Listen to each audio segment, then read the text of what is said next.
আমার দেশের কত ধনী আল্লাহ পাওয়ার জন্য মাহে রমজান আসলে মক্কায় দৌড়ায়, মদিনায় যায়, কয় মক্কায় নামাজ পড়বো, মদিনায় নামাজ পড়বো। এক রাকাত নামাজে 1,00,000 রাকাতের সওয়াব, এক রাকাত নামাজে 50,000 রাকাতের সওয়াব।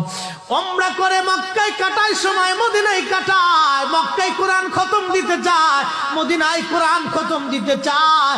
সওয়াব মাহে রমজানে অগণিত সওয়াবের আশায় ব্যক্তিগুলি আল্লাহর ঘরে হাজিরা দেয়, কিন্তু বাড়ির পাশে গ্রামের কত গরিব মানুষ টাকার অভাবে বাবা ভালো ইফতার করতে পারে না, টাকার অভাবে কত মা ভালো সেহরি করে রোজা রাখতে পারে না।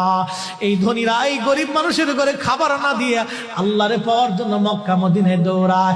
আল্লাহ ডাক দেখো, বান্দা একবার মরে দেখ, কায়দা মতো জুতা দিয়ে পিটামো, আমার বান্দারা না খেয়ে ইফতার করবে, আর তুই আল্লাহ পাওয়ার জন্য মক্কায় আইছো, এমন আল্লাহ আমি ধরা দেব না।